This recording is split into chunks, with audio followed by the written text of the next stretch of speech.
Good evening, ladies and gentlemen, and welcome to today's iWay Encounters. नमस्कार, आज का iWay Encounters में आप लोगों का स्वागत है और आज हमारा मेहमान श्री मोहम्मद आसिफ इकबाल, ये पाकिस्तान का पूर्व क्रिकेट कैप्टन नहीं है, ये हमारे कोलकाता के रहने वाले हैं और he works with PricewaterhouseCoopers as an associate director, and we will be having a chat with him to understand him better and know what his job is, how he got into his job, what his educational qualifications are, his experiences in life are, and then we'll also talk to him about some of his passions and some of the projects that he's been associated with, because they are of national interest also. So Asif, स्वागत है, welcome, and good to see you again. Thank you, George. And I've been always a listener, but first time I get to be a speaker in iWay Encounters. So thank you for inviting me. Great. So Asif, let me begin by asking you. You work with PricewaterhouseCoopers. It's one of the leading consulting companies in the world, in fact, and doing extremely well in India. So when you say that you are an associate director, and which means that you've been with the company for a while now, and you've been working on various projects. So can you tell us a little bit about what exactly does a consulting firm do, and what is your role? Okay. Consulting firm George बहुत कुछ करता है, but मैं अपनी role के बारे में बता सकता हूँ क्योंकि हमारी यहाँ 3 लाइन ऑफ सर्विस है. ऑडिट, जो आप लोग सब जानते होंगे ऑडिट किसको बोलते हैं, और financial audit, financial audit, that's correct. और दूसरा लाइन ऑफ सर्विस है टैक्स एडवाइजरी, जो इनकम टैक्स की क्लाइंट को असिस्ट करना, to prepare hearings. There are a lot of regulations, compliance. और तीसरी है एडवाइजरी, जो कंसल्टिंग, जिसमें मैं भी हूँ. एडवाइजरी की भी बहुत सारे पार्ट्स हैं, जो जिस कंसल्टिंग में मैं हूँ, मैं आपको उसके बारे में बता सकता हूँ. तो मैं हूँ actually e governance and technology consultant. तो मेरा काम बेसिकली बहुत सारी हमारी कंपनी प्रोजेक्ट्स लेती है. उसमें हम जो लास्ट 3 साल से हमने बहुत डिफरेंट रोल इस कंपनी में किया है, लेकिन मैं आपको इस लास्ट 3 साल के रोल में बता सकता हूँ. 3 से 5 साल लास्ट से मेरा रोल मेनली रहा है कैसे इंक्लूजन को इंटीग्रेट करें, जो फाइनल डिलीवरी हो. अगर आप गवर्नमेंट स्मार्ट सिटी बनाती है, उसकी प्रोजेक्ट अगर पीडब्ल्यूडी के पास है, उसको किस तरीके से हम लोग प्रोजेक्ट के रिक्वायरमेंट, जैसे जिसको आप लोग टेंडरिंग डॉक्यूमेंट बोलते हैं, बिड डॉक्यूमेंट बोलते हैं, उसको किस तरीके से लिखे रिक्वायरमेंट्स, ताकि जो वेंडर जो आएंगे उसको कैसे वो इम्प्लीमेंट कर सके, ताकि लेट्स से अगर आप ब्लाइंड और विजुअली इम्पेयर्ड हो तो वो जॉज के साथ काम कर पाए. अगर वो एक हियरिंग इम्पेयर्ड हो, अगर कोई क्रिटिकल वीडियोज है तो वो वीडियोज में कैप्शंस रहे. और इस तरीके से जैसे आपने सुना होगा जो इंटरनेशनल स्टैंडर्ड्स है, उसको कैसे कंप्लाई करे. तो ये खाली बोलने से हो नहीं जाता है. इसको कैसे आपको जब आप बिजनेस रिक्वायरमेंट्स लिख रहे हैं, उसमें कैसे आप क्लॉज डाल रहे हैं, जब आप वेंडर को चूज कर रहे हैं या गवर्नमेंट को हेल्प कर रहे हैं वेंडर को इवैल्यूएट करने में, कि वेंडर, तो आप उसमें भी पैरामीटर डालते हैं कि भाई ये क्या एक्सेसिबल सोल्यूशन बनाएगा कि नहीं बनाएगा, तो उसमें भी डालते हैं. और उसके बावजूद फिर आप जब सिस्टम तैयार हो जाता है, उसकी टेस्टिंग होती है, तो उसके टेस्ट में भी आपको साइन ऑफ करना है. अगर नहीं साइन ऑफ करेंगे तो वो प्रोजेक्ट गो लाइव नहीं हो पाएगा. गो लाइव अगर हो गया सिस्टम, अगर वो अगर सिस्टम में फिर कुछ प्रॉब्लम्स आ रही हैं, जैसे अगर लेट्स से कि जॉज के साथ काम नहीं कर पा रहा है, या एक छोटा सा एग्जांपल हो कि वो उसने बटन जो वेबसाइट पे या मोबाइल पे नहीं लगा पाया है, तो वो सारी इश्यूज को पॉइंट आउट करना, हाई लेवल स्टीयरिंग कमेटी में ये भी इश्यूज हाईलाइट करना, और उसके बाद रेजोल्यूशन करना जितने सारे प्रोजेक्ट के संबंध जो लोग जुड़े हुए हैं, जो ऑफिशियल जिसको स्टेक होल्डर हम लोग बोलते हैं, जो जुड़े हुए हैं, उनको हाईलाइट करके इस सोल्यूशन को रेज करना। तो हमने बहुत सारे प्रोजेक्ट्स पे काम किए हैं, वो जॉर्ज बाद में पूछेंगे, but George, can we change the pattern a little bit? Maybe you ask one question and then we can take one Okay. question from the audience. No, we'll carry on this way. Okay. So your work essentially, is it restricted? Is your role or your assignment kind of at the moment restricted to kind of making the infrastructure, as it were, accessible? Yeah, correct. Only on ICT. अभी और मैं बहुत सारा other काम करती हूँ, जैसे diversity and inclusion पे है, वो एक्चुअली जो हमारी PwC ग्लोबल है, तो हम जैसे हमारी एक टीम है जो कुछ बैच या इंक्लूसिव कोर्स करिकुलम डिजाइन कर रही है, तो हाउ मेरा रोल है उसमें कि कैसे वो उसको इनपुट डाले कि ताकि all aspects of training is in fact accessible and universal design in nature. So get it. So in a manner of speaking, at the moment you are kind of involved with a lot of accessibility related jobs. Correct. One quick question Absolutely. here. One quick question over here. Like who? Meaning these are obviously assignments that have been commissioned by somebody or the other. So is it the government who commissions this, or is it some other corporate entity that whom are you doing this for? I do it mainly for the government of India, World Bank, DFID. There's something called World Donor Agencies. So I do all of that. But right. PwC is the one who execute all these projects. So the good news is that now we are seeing inclusion as part of the requirements from World Bank, International Monetary Fund, and all of these bilateral agencies. So that is why Government of India is also engaging to ensure that the projects that they are taking up, that they also have an inclusion integrated into it. Good to hear this. And not only inclusion doesn't mean just only ICT perspective. Right. So we are talking about infrastructure, we are talking about processes, we are talking about exceptions. So it is the holistic way. It's not only related to ICT. So, so this is what you've been associated for the last 2-3 years. But what has your journey been? Meaning, you've been with PwC now for, if I may make a educated guess, about 15 years now. Ji. Yeah. So, can you tell me how did you get recruited here? And okay. Yeah. What absolutely. was your journey? हाँ, absolutely. तो मैं कहूँगा जैसे ये आसान नहीं है जहाँ तक हम आए हैं, हर स्टेज पे, हर स्टेप्स पे एक चैलेंजेस रहा है। अरे जॉर्ज ने बड़ा इम्पोर्टेंट सवाल पूछा, और हमें आज भी याद है जब हम MBA कर रहे थे पुणे में, और कंपनी आई थी कैंपसेस में, कैंपसेस में आई थी, और हमने अमेरिका से प्राइमरी, सेकेंडरी और हाई स्कूल और little bit of college education किया था। तो आते के साथ फिर मैंने कॉमर्स किया सेंट जेवियर्स कॉलेज से, उसके बाद मैंने MBA पुणे से किया, सिम्बायोसिस पुणे से। तो हमें बड़ा एक्साइटेड हो गया कि भाई हमारा एटलीस्ट CV शॉर्टलिस्ट हो गया। जब CV शॉर्टलिस्ट होगा तो फिर हम आपकी केस स्टडी पे दिया गया कि भाई पहले ग्रुप डिस्कशन होगा। ग्रुप डिस्कशन मतलब 5-6 लोग बैठ के एक केस को सॉल्व करेंगे, और वो कंपनी वाले लोग उसको आपको इवैल्यूएट करते हैं कि आप कैसे हैं, आपकी टीम वर्किंग स्किल्स कैसी है, वो सारी स्किल्स को देखते हैं और असेस करते हैं। तो हमने एक ग्रुप डिस्कशन में उन्होंने हार्ड कॉपी दिया, तो ऑब्वियसली मैं ब्लाइंड हूँ, तो मैं कैसे पढ़ूँ। तो मेरे एक बैचमेट ने उसको खड़ा होकर बोला कि ma'am can you provide a soft copy for him. तो मैम बड़ी चौंक गई, बोली अरे पहले क्यों नहीं बताया कि you are blind? If you would have told me I would have never even shortlisted your CV।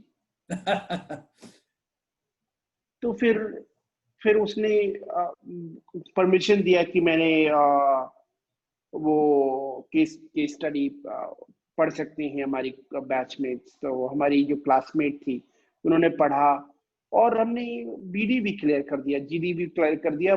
Personal interview में में बोला गया कि भाई I respect and admire you, but I don't want to take you because I don't know how my line manager is going to react. मेरे line manager क्या बोलेंगे अगर हम तुम्हें ले जाएं? ज्यादा चांसेस है तुम नहीं कर पाओगे जॉब को, और तो फिर कैसे होगा? मेरे लिए बहुत बड़ा सेटबैक, बहुत उदास था, बहुत मायूस था। फिर हमने सोचा कि यार मैंने लाइफ में बहुत झेला है, बहुत रिजेक्शन फेस किए हैं, हो सकता है कि लेट मी ट्राई। ये तो नेगेटिव लोग ऐसे भी हैं सब तरफ, बट जो आप यकीन नहीं मानेंगे, I face this rejection at least 7-8 times. कहीं पे बोलते हैं कि I love to take you in, but sorry Asif, I can not take you in, क्योंकि मुझे परमिशन नहीं लिया हम अपने बॉसेस से आपको हायर करने के लिए। राइट। मतलब ये, और then I was so frustrated and so sad कि क्या करें यार, कैसा नौबत आ गई कि समर इंटर्नशिप एक कंपनी में नहीं दे रही हमें। अच्छा, this was for your internship itself? या summer internship. Right. Final placement was another drama. I'll tell you that story also. Yeah. Then हम बोला कि let me talk to my director, and George, coincidentally he was also a Mallu. Okay. Okay. Mallus are generally good people. Yeah. Good people, yeah. Yeah. So तो उन्होंने कहा कि no issues, तुम इतना हिम्मत मत हारो, जल्दी अभी एक कंपनी है, शिपिंग कंपनी, वो आ रही है, वो प्रोसेस करेगी। मैं फिर भी बोल देता हूँ अपने दोस्त को, वो मैनेजिंग डायरेक्टर है। तो फिर उन्होंने कहा, प्रोसेस हुआ, तो आई वाज सिलेक्टेड एंड मेरा ने समर इंटर्नशिप बॉम्बे में किया। जब हमने सेकेंड ईयर था, जब वो फाइनल प्लेसमेंट था, मेरे डायरेक्टर साहब को कुछ इंटरनल पॉलिटिक्स होंगे, उनको कहा गया कि मतलब सिम्बाइसिस छोड़ने के लिए डायरेक्टर। तो अब हमको एक बहुत बड़ा झटका लगा, अरे ये तो इतना सिंपैथेटिक थे, सबको इंस्ट्रक्शन दिए हुए थे कि कोऑपरेट करना, सॉफ्ट कॉपी का जुगाड़ करना, सब लोग मतलब खुलेआम सबको पूरा इनकरेज किए थे कि नहीं तुमको जैसे भी हो करना है। बट अब जब सेकेंड ईयर में आया, हमें हाथ मतलब, फिर जब कंपनी आई फाइनल प्लेसमेंट, उन्होंने जब बड़ी नामी कंपनी, जो मैं मेरे पास बहुत सारी नामी कंपनीज आई, और जब उसने मैं फाइनल प्लेसमेंट में देखा, बोला नहीं sorry Asif, we would love to hire you in, but we don't know how other people would actually react. So they were skeptical about your potential my colleagues. abilities. Yes. Yeah. And they were skeptical themselves. बोला कि बहुत अच्छा है. I am so amazed that you being blind and you are able to work. But बोले कि हम hire नहीं कर सकते, because we feel internally discomfort in hiring people with disability. So how did the magic happen finally? Yeah, तो मैं बड़ा decide की कि नए डायरेक्टर आए थे, अब हमारा फेथ, और हम घर तो नहीं जा सकते थे क्योंकि हमने एजुकेशन लोन लिया था। क्या दिखाएंगे अपने मुंह अपने फादर पेरेंट्स को, जिनको उन्होंने उम्मीद लगाया रखा था कि बच्चा कुछ करेगा। तो हमने बस सोचा कि let me do my own thing now. तो हमने हाथ पैर मारना शुरू किया, इधर उधर से बात करनी शुरू किया, और मैं तब भी न्यूज़पेपर बड़ा टाइम पे पढ़ता था, मतलब उस समय भी जॉज यूज करते थे, तो टेलीग्राफ हमेशा पढ़ते थे। तो मैंने इन्फोकॉम के बारे में सुना। इन्फोकॉम एक मेजर इवेंट है जो कैलकाटा में होता है, और ये ऑर्गेनाइज करते थे नास्कॉम उस टाइम में, और एबीपी ग्रुप, आनंद बाजार पत्रिका। जी। और is it Amrit? There are two. No, Anand Bazaar Patrika. Okay. Then what I decided to do, okay, let me see if I can, write तो मैंने सोचा कि राइड करेंगे तो कुछ होगा नहीं, हम पूना से घर गए हुए थे। तो हमने पापा को बोला कि देखिए हमें टेलीग्राफ ऑफिस जाना है, हमको जगह चाहिए कोई ड्राइवर। वो घर का ड्राइवर था, लेके गया। हम जाके रिसेप्शन में बोला कि भैया हमको बताइए इन्फोकॉम की कौन हेड करते हैं, ये बताइए। तो वो बताया नहीं, 1-2 घंटा को मैंने पॉलिश किया। तो उसके बाद उसने बताया कि ये फलाने दिखाने। Then I spoke to him from their reception at the landline, and then finally he got me connected to who is now the CEO of ABP Group. But he was excited. He said, "Okay, हम आपके session 3rd December को रखेंगे, and you'll have to do a session on IT impact on the disabled." और जब फिर मैंने किया। Oh, one sec. Can you tell us what exactly is this Infocom? Is it a mela or a conference? Infocom is largest conference on IT in the Eastern India. Okay. हाँ, the largest conference on IT in Eastern India. So हमने So they allowed you, they asked you to take a session on yes, on IT impact on people with disability. Okay. 3rd of December, I kicked off the conference, you know. And हमारे बात ही लालू जी भी बोले थे तब। Right. मुझे अच्छी तरीके से याद था। But fortunately, Mr. Rupan Roy, who used to be the managing director of PwC then, he was also part of the audience. Right. And हमें तो आदत है सबसे बात करना, and I'm very passionate about networking. Yeah. तो मैं ऐसे ही उनके पास सेशन के बाद जाके उनकी चेयर के बगल में बैठ गया। तो he just started striking conversation, and उन्होंने कहा कि do you want to work for us? We have a large setup. Would you like to work for us?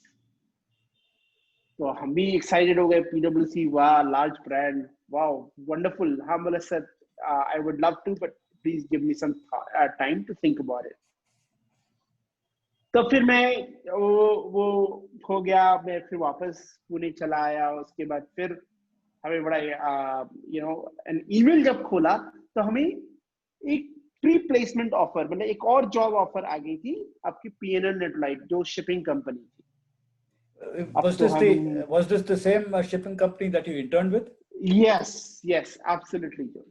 Okay, and they offered you a job. They offered me a final placement job also.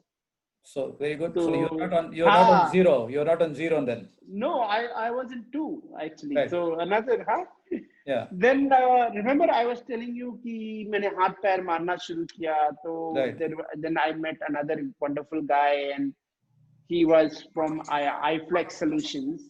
Yeah. And वो Oracle में अब merge हो गया। तो उसने भी मुझे informally job offer किया। Now, how did that happen? Meaning, where did he meet you? He met me. So basically, when I was doing my Bombay internship in Bombay, yeah. So he was part of my survey. Okay. And he was leading the HR for the Eastern Zone. Right. Sorry, for the Western Zone. Right. So ऐसे ही उसने coffee पे बुलाया, फिर 2-4 बार meet किए, and he said कि I think you should definitely work for us. We'll make it happen. So I think, so 1 second, sorry to interrupt. So I think there are 2-3 things which I draw from what you've said so far. One is that it's important for you to move around and meet people. Absolutely. And that is one. And number 2 is that, okay, if the situation gets tough, you need to kind of do your own initiatives. And that's what you did when you went to Calcutta and forced yourself into the Infocom session and got an opportunity to speak. And that's how Rupan Roy saw you and was influenced. And so one question here, that how did you know Rupan Roy was sitting in the audience, and how did you know where he was sitting? Okay, so he was sitting next to me, and I didn't even know. Right from the beginning. He was sitting right on me. Yeah. Right, and I have a habit. I think I consider it's good. I make sure I say hello to whoever is sitting right, either to my right or to my left. Yeah. Because you never know who that person is. Yeah. Right. Yeah. And this is what clicks. Right. Even if I'm on the flight, I'll make sure that I say hello to all my fellow passengers, at least who are sitting in my seat. Right. Or in my row of seats. Right. Right. So तो मेरा मेरा यही मानना था कि तो फिर can I finish my story Yeah, George, please, then I please, will come please. Back. Yeah, please, please. Okay. तो उसके बाद फिर क्या हुआ, तो हम तो बड़े कंफ्यूज हो गए। इवन अपने पिल्ले सर को भी कॉल किए कि सर करे क्या, क्या करें, मल्टीपल थ्रीज है, क्या करें। तो उन्होंने कहा कि ठीक है अभी रुको, let you pray for it, let's see what happens. हाँ। Hmm. तो फिर unfortunately, an incident happened in my own family. My brother-in-law, who was only 35 and 38 years old, and he had a Yeah, massive cardiac arrest, right, and he passed away. right. So again, it was a big tragedy for our family, and my parents were finding it very difficult to cope back in Calcutta, and I was in Pune. So then, and they really needed me at that time. So that kind of triggered me to make up my mind that yes, I am going back to Calcutta and join PwC. Okay, so और that was what helped you make the decision. Correct. तो फिर मैंने मुंबई वाले को mail करके लिख दिया कि I am sorry sir, I am not able to join, ऐसे वैसे and stuff like that. So but Okay. that's basically how I joined. But मैं आप एकदम बिल्कुल सही बोले George, you have to find your own opportunities. हम Okay, blind हैं और हम हाथ पे हाथ धर के नहीं बैठ सकते। the other question I have is that I am getting admission for MBAs is generally considered very tough. So what's your story there? George, बहुत मुश्किल। आई मीन कितने रिजेक्शंस हुए। आपको पता होगा जॉर्ज कि मैंने ही कमिश्नर्स डिसेबिलिटी कोर्ट में हमने फाइल किया था वो रिजर्वेशन कोटा, हालांकि लॉ था तब भी इन्होंने इम्प्लीमेंट नहीं किया था। Right. ये बात है 2000 की बात। धरियाल साहब उस केस को हेल्ड कर रहे थे, और फाइनली उस केस के बाद से ही फिर वो नॉट ओनली आईएम्स में बट आईआईटीज में भी रिजर्वेशन कोटा शुरू हुआ। Right. उसके बाद से, हालांकि केस था 1995 एक्ट के मुताबिक सब जगह रिजर्वेशन कोटा होना चाहिए था डिसेबल्ड के लिए, लेकिन वो इम्प्लीमेंट नहीं हुआ। तो 2000 में हुआ। तो बहुत लंबी कहानी है, बहुत सारे स्ट्रगल्स हम कोचिंग इंस्टीट्यूट में, हाँ, हम कभी नहीं क्लेम करते हैं जॉर्ज की I'm a genius person, or I'm just an average human being but willing to excel if I'm getting an opportunity to prove myself. तो हमें कोचिंग इंस्टीट्यूट के लिए करीब 5-6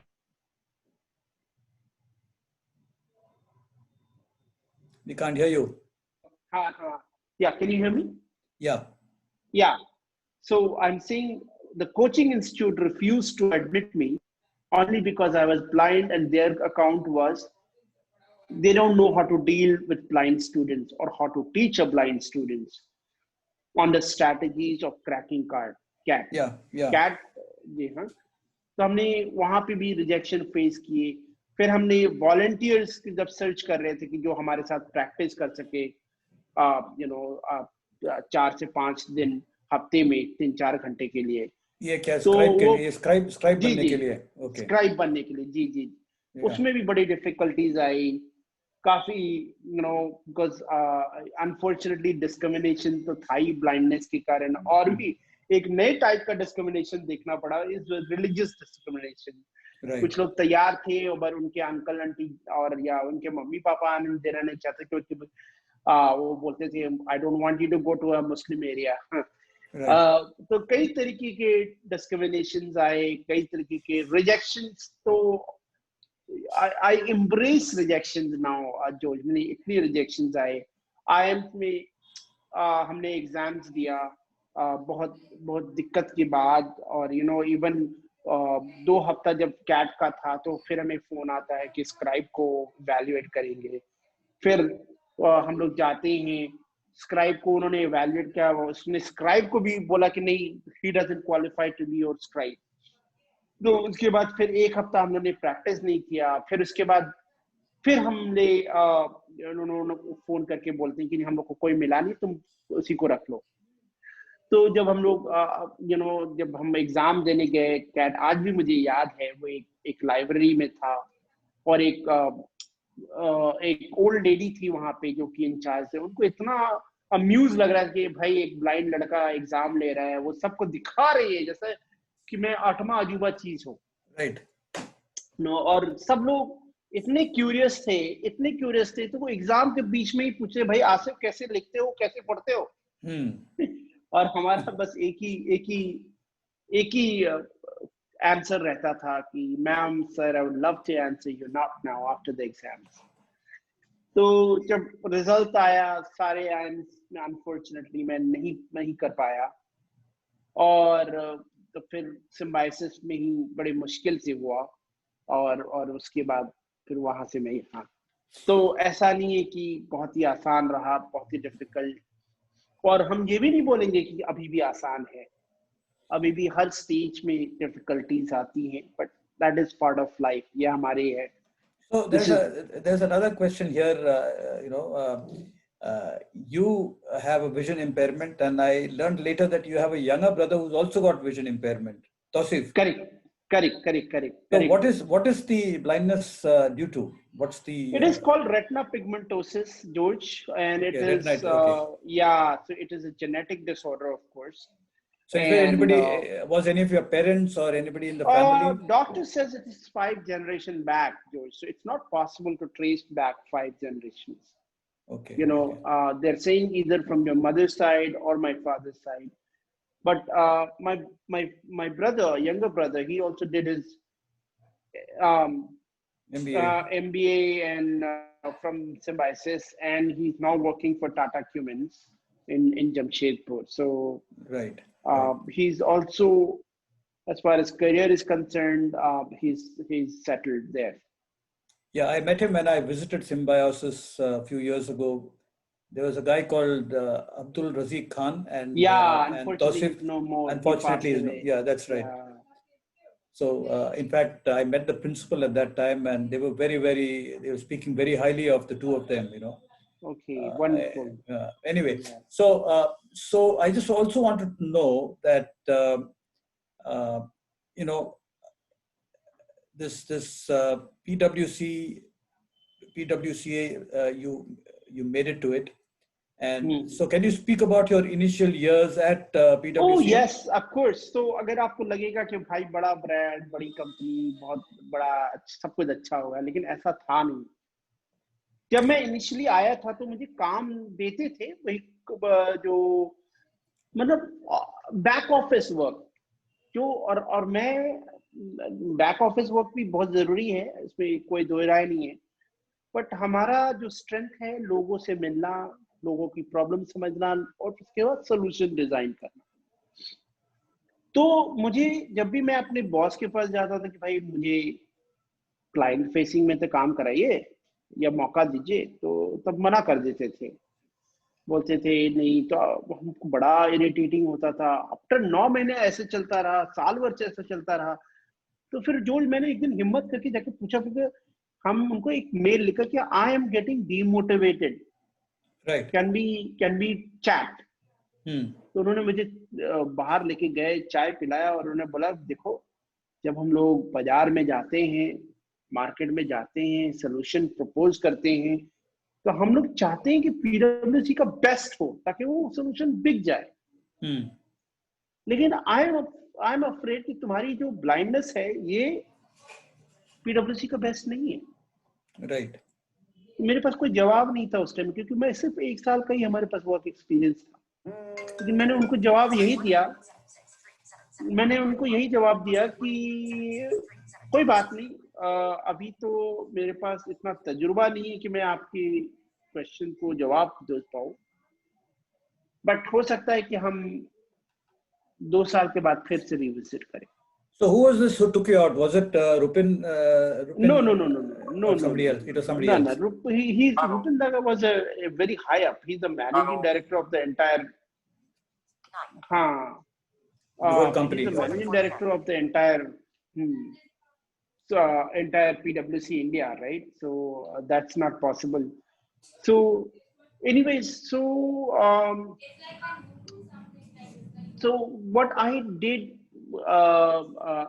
is like, you know, ऐसा तो नहीं चलेगा, हाँ ऐसा हम नहीं कर सकते, बिकॉज मेरी conscious does not allow me to. तो उसके बाद मैंने अपने हायर अप से बात किया, जो हमारे एसबीयू लीड थे उनसे बात किया। उन्होंने बोला कि हाँ ठीक, हम समझते हैं, तुम्हारा टीम चेंज कर देते। Right. फिर उन्होंने हमें team, you know, there was a lady called Rachna Nath. She's not there in PwC anymore, but she's in Microsoft. तो उन्होंने मुझे बहुत encourage किया, बहुत ही professionally. I mean, she used to speak to clients before sending it to me. She used to make sure the client is aware of my disability, but she would always advocate for me in a sense that is okay. We are not compromising on solutions or anything. We're not customer delivery. I'm sending him across, and उसने इतनी opportunities create किया कि मैं इस लायक बन गया कि मैं project खुद manage कर रहा था। I became a project manager. Right. You know, right. You know, so तो challenges हमेशा रहेंगे। ऐसा नहीं है कि अभी खत्म हो गया ये challenges, ऐसा नहीं है, मतलब challenges हमेशा रहेंगे। Yeah, I guess you have to prove yourself every day, actually. Exactly, that's the word. And as they say in cricket, every day. And as they say in cricket, you're as good as what you are today. Your past records don't really matter, going forward. You have to deliver today, and I guess that's the challenge. So, yeah. So after that, what happened? So then I went on and I started, taking on more on this, more on projects, more on things, and मतलब तब थोड़ा सा streamline हुआ. But again, it was not as easy. It took me some time, but of course, but कोशिश हमेशा करते रहना चाहिए हमारे से मनी। स्टेटस को हमेशा क्वेश्चन करते रहना चाहिए, और that is what I try to practically apply in my life. Okay, this I was reading the note about you, and even in articles that you've been circulating on Access India and so on. I believe you were involved in the smart city project of the government. So maybe you might want to tell our audience and tell me as to what exactly is a smart city. Okay, तो smart city जो है उसमें अगर आप fundamentally principles देखें तो smart city ऐसा होना चाहिए कि जो सबके लिए होना चाहिए, चाहे वो डिसेबल्ड हो, नॉन डिसेबल्ड हो, वो सब कुछ हो सकता है। और उसमें उनकी जो सर्विसेज है वो easily accessible with ease by all citizens of that city. Okay, तो फॉर एग्जांपल मैं आपको छोटा सा एग्जांपल दे रहा हूँ। जैसे अगर आज आप लेट्स से लैंड खरीद रहे हैं या कोई फ्लैट खरीद रहे हैं जी, तो आपको ये दौड़ना ना पड़े कि उधर से उधर की उसका क्या रिकॉर्ड है, सर्च करे ये वगैरह वगैरह। वो सब इंफॉर्मेशन आपको आपके मोबाइल ऐप में भी मिलना चाहिए, आपके लैपटॉप में भी मिलना चाहिए, आपके पीसी में भी मिलना चाहिए। राइट। सच अगर आप देखना चाह रहे हैं रियल टाइम में, एक हम सिटीजन हैं भाई कि अगला बस कब है, रियल टाइम में बस तो हो सकता लेट भी हो, ये सब भी है, तो वो भी आप वो स्केड्यूल आप उसको अपने ऐप में देख सकते हैं कि नेक्स्ट वाला। तो ये जो जितनी भी स्मार्ट सिटीज के बसेस है सारे जीपीएस एनेबल्ड हैं, रियल टाइम होगा। अगर आप लेट्स सी किसी मोहल्ले में आग लग गया, अगर आप एडमिनिस्ट्रेटर हैं तो आप बैठे बैठे ही सेंट्रल कमांड सिस्टम में देख सकते हैं कहाँ पे आग लगा, जो बहुत सारे कैमरास लगे हुए हैं, और उस आपके यहीं पे बैठे बैठे कंट्रोल रूम से ही आप उस एरिया का बिजली ऑफ कर सकते हैं, बिजली की सप्लाई कम कर सकते हैं, उस एरिया में ट्रैफिक जो लाइट्स है उनको सारी को रेड कर सकते हैं, उस एरियाज में आप वाटर सप्लाई को और एक्सपैंड कर सकते हैं और बढ़ा सकते हैं, इंक्रीज कर सकते हैं। और तो अब ये अब सवाल आता है कि इसमें डिसेबिलिटी का क्या रोल है? ऑफ कोर्स रोल है। हम अगर कोई एप्लीकेशंस अपलोड कर रहे हैं या फाइल कर रहे हैं, वो एक्सेसिबल होना चाहिए। हम अगर एक, जैसे डायल 112 का प्रोजेक्ट हमने किया था छत्तीसगढ़ पुलिस के साथ, अगर एक हम हियरिंग इम्पेयर्ड हैं, अगर एक इमरजेंसी हो जाता है तो हम अपने ऐप के साथ कैसे उसको हम तो खाली फोन करके कर नहीं कर सकते हैं। तो उसमें ऐसे फीचर्स है, चैट दिया हुआ है, वीडियो चैट भी है और ऑडियो चैट भी, सॉरी और टेक्स्ट चैटिंग भी है। वो आराम से वो अपना सर्विस रिपोर्ट कर सकते हैं और उसके जो ऑपरेटर्स हैं उनको ट्रेंड किया गया है कि भाई इस टाइप का भी कॉल आ सकता है आपके पास डिस्ट्रेस में। और वो जियोग्राफिक जैसे जीआईएस के थ्रू वो सारा इंफॉर्मेशन आपका ट्रैक आप देख रहा है कि आप कहाँ पे हैं, and then he can immediately dispatch help, चाहे वो एम्बुलेंस हो, चाहे वो पुलिस हो, व्हाटएवर। तो ये नेट हेल्प में ये बेसिकली ईज ऑफ कन्वीनियंस और ईज ऑफ एक्सेस को जितना आसान कर सके उतना स्मार्ट सिटीज का यही फोकस है। So और are there any smart cities in the world? or well completely तो अभी बोल सकते हैं, may be Dubai is of course, Singapore is another examples. These are already mature smart cities. Of course, few cities in the US, but smart cities concept itself is a recent phenomenon. So I would think that this is an extension of the Digital India concept. Not really. It itself, because smart city में both physical infrastructure भी आता है जो, Okay. और इसमें water supply वो भी tools वगैरह, सॉलिड वेस्ट मैनेजमेंट और पब्लिक स्पेसेस, बीआरटी बस रैपिड ट्रांसपोर्ट, तो बहुत कुछ आता है। तो आई can not say that it is an extension of digital India. You were also involved with the Aadhaar card project with Nandan Nilikani. Can you briefly kind of outline your role there? जी जी, जैसा मैंने पहले भी कहा कि मेरा काम यही था कि तीन फोकस एरिया था उस पे। सोशल इंक्लूजन स्ट्रैटेजी को डिजाइन करना और एक्सिक्यूट करना। Right. तीन एरियाज में basically technology modification, process modification और कैपेसिटी बिल्डिंग। तो मैं इसको समझा देता हूँ। Right. जैसे अगर आप एक लेप्रेसी अफेक्टेड रेजिडेंट हैं, आपके पास अंगूठा है नहीं, हाथ नहीं है, कैसे आप एनरोल करेंगे? जी। तो हम और हमारी टीम्स ने एक्सेप्शन पॉलिसीज बनाई कि अगर आप, ठीक है कोई बात नहीं, अगर आपके हाथ काम नहीं करते हैं, आपकी आइरिस तो अच्छी है, और अगर आपको ऑथेंटिकेट करना हो तो वो हम लोग मोबाइल के थ्रू, वन टाइम पासवर्ड के थ्रू हम लोग ऑथेंटिकेट कर लेंगे।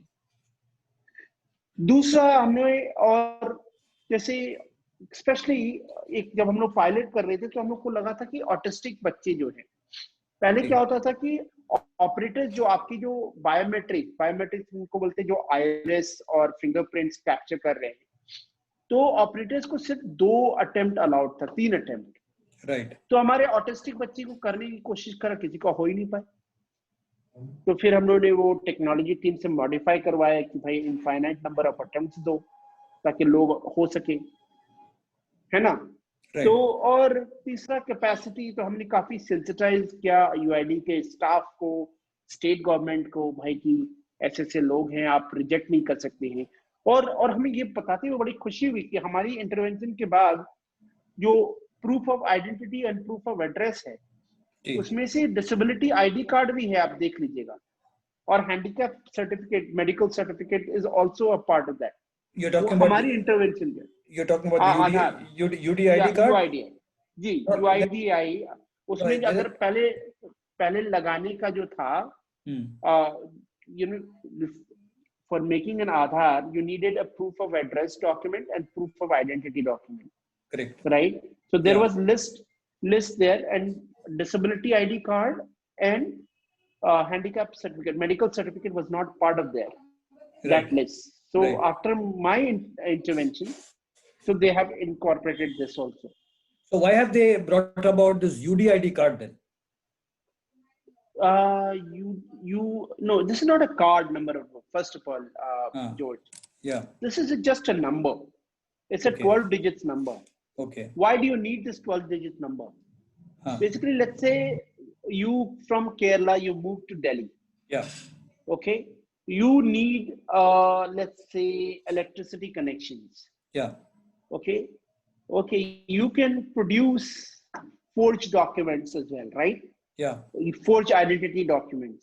Yeah. Let's say, okay, George, you are claiming that you are George Ibrahim, and you have this 1, 2, 3, 4, 5, 6, 7, 8. Yeah. So how do I know that you are George Ibrahim? Yeah. So I just put 1, 2, 3, 4, 5, 6, 7, 8 in the system, and then ask you to put fingerprint, and then Aadhaar database gives you yes or no. Yeah. Okay. So whether George is claiming who he is, it is yes. Then immediately your KYC is done, and you will get an electricity connection. Right. So this is the whole idea of card लोग because card समझते हैं लोग, but ये generally card का कोई संबंध ही नहीं है. Yeah, it's basically the number. It's basically the number. या अगर आप कार्ड हेरा भी जाए तो भी कोई मतलब नहीं बनता. कोई दिक्कत नहीं है. अगर कार्ड हेरा जाए आप नंबर याद रखें, बस वही काफी है. Okay, so let me ask you another question, since we need to keep an eye on the time. I also have been reading that you've done some long distance running. You've been into marathons and stuff like that. So ये रुचि कैसे हुआ? Tell me a little bit about how you Absolutely. हम बहुत और आप जानते हैं Covid में it has made us realize entire human race globally that health should be a top priority. Right. आपने बचपन में सुना होगा, हम अभी भी सुनते हैं आ रहे हैं, जान है तो जहान है. Right. तो हुआ क्या था कि 3.5 साल पहले हमें एक हाइपरटेंशन हो गया था. जी. डॉक्टर बोले थे मेरा ब्लड प्रेशर काफी हाई हो रहा था. 180/130 रह रहा था. तो डॉक्टर बोला कि अगले बार अगर ये कम न हुआ तो हम तुम्हें दवाई दे देंगे. And then you'll have to take it for a long life. And George, mind you, I was 108 kilos. 108 kilos. That's a lot of kilos. Yes, that's a lot of kilos, of course. And you're not very tall. If I no, remember, I'm 5'8". I'm 5'9". Sorry. 5'9". Okay. And 108. But today I'm 82. So don't worry. I have shed off the weight, sir. So उसके बाद हमें लगा यार कि हमें बहुत life में बहुत कुछ करना है. मतलब अभी आज मुझे ये हाइपरटेंशन, कल को शुगर होगा, परसों हार्ट डिजीज होगा. अब तो शुरुआत है. फिर हमने कहा कि जोश हमें कुछ करना होगा. राइट. हमें पहला अपना सेहत का ख्याल रखना. तो हमने उस दिन ठान लिया कि हमें वॉकिंग शुरू करना चाहिए, कुछ फिजिकल एक्सरसाइज शुरू करना चाहिए. तो हमने सोशल मीडिया में भी छोड़ा, फेसबुक में भाई कि I am looking for a volunteer who can walk with me. Right. किसी ने जवाब नहीं दिया. राइट. व्हाट्सएप ग्रुप में छोड़ा, किसी ने जवाब नहीं दिया. राइट. अगेन ये यूज्ड टू है हमारे. तो अब रिजेक्शन तो हमारी एक हिस्सा बन चुकी है अब हमारी लाइफ का. जी. फिर हमने एक हफ्ते बाद फिर से डाला एक और ग्रुप में. तो वहां से एक साहब थे, उन्होंने बोला कि चलो मैं आपके साथ चलता हूँ. राइट. तो हम लोग एक पार्क में थे, सेंट्रल पार्क में. बहुत बड़ा पार्क था जहाँ हम रहते हैं. तो वहां पे रोज करने लगे जोश, और लोगों को देखते थे कि दौड़ते थे लोग. तो बड़ा एक्साइटमेंट लगता था. मतलब बहुत सुना था मैराथन के बारे में वगैरह वगैरह. तो मतलब वाह, मजा आ जाएगा अगर हम भी दौड़े एक दिन.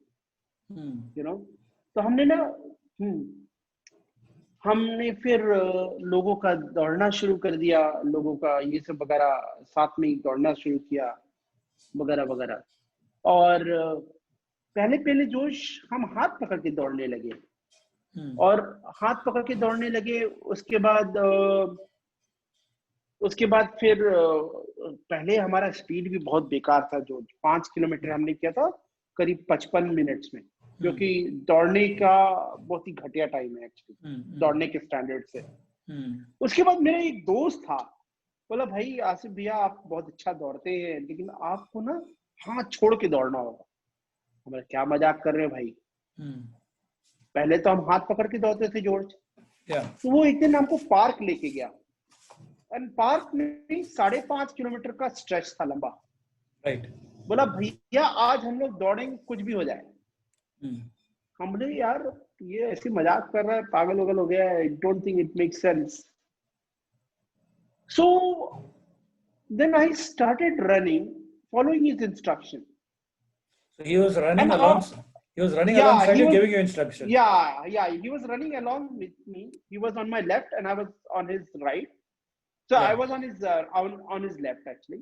Yeah. हाँ, and then he was on my right hand side. Yeah. So कहा 50 मीटर तक दौड़े, उसके बाद हमने एक बेल सुनाई दिया साइकिल का। Hmm. बोला ओ माय गॉड, तो हमें लगा कि cycle would run me over, Hmm. तो हम फिर रुक गए। देन ही सेड भैया डोंट वरी प्लीज गो इन। फिर हमने शुरू किया। फिर 100 meters में I hear a Toto wala, you know, those e-rickshaws going by, Yeah. Yeah. and I thought they're just going to run me over. Hmm. Again I stopped. Right. Then after, you know, he again yelled at me, bhaiya don't worry, if something will happen, it will happen, you know, they will run me first and then you will do that. Right. Uske baad after that I started running again, another 200 meters I went. Then I heard a truck honking on the main road, and I was running on the service road. But I felt that it was just going to come over me, and I would be gone. Bang. Hmm. So again, my friend yelled at me, "Bhaiya, don't worry, do come whatever, you know."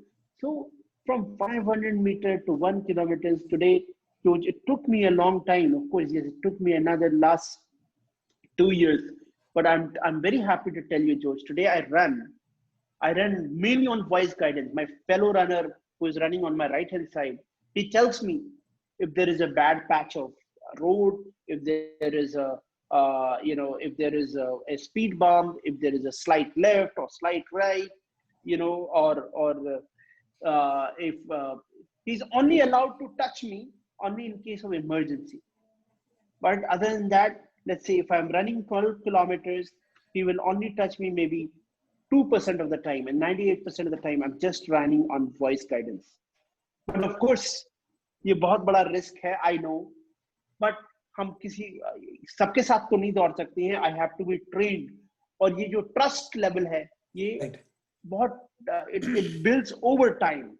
Doesn't build, you know, just You so. know, But you know, this is very interesting because Eric Weinmeier climbed Mount Everest, and a lot of his climbing was also voice guided. So Oh, you know, wow. so you are running on flat surface. He was climbing steep mountains, crossing wide Wow. gorges, taking jumps over from a ledge to another ledge, simply on trust and voice guidance. And he said that his biggest challenge was developing his skill and trusting others. Also, others were trusting him because you know, mountaineering is a team sport. Correct. And it's very important for whoever is voice guiding you to be concentrating deeply, because if he makes a mistake, you could be in trouble, right? हाँ, और ऐसा नहीं है जो मैं भी 3-4 बार गिरा हूँ, हाँ. बट अगर वो गिरने से मैं रुक जाता तो शायद मैं इतना दूर नहीं आ सकता.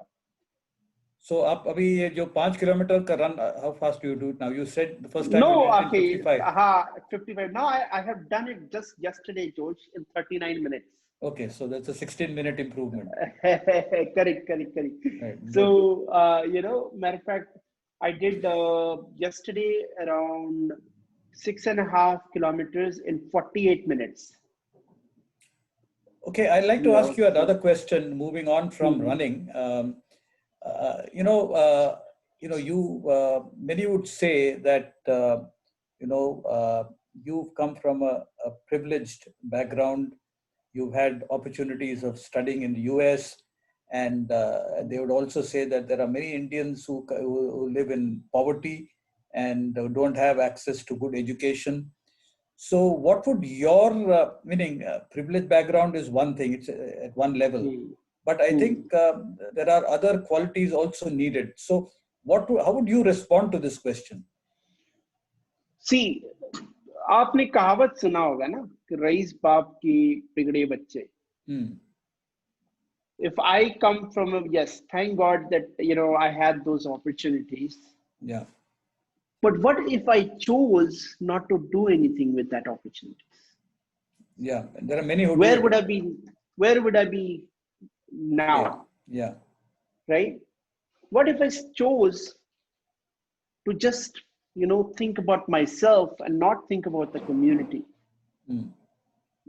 आज एक गरीब आदमी का भी बच्चा जो लाइट लैंप के नीचे पढ़ के एक बड़ा आदमी बनता है जी, और एक बड़े आदमी का भी बच्चा जो ट्यूशन पे ट्यूशन लगा दो बट उसको कुछ कर नहीं पाता. राइट.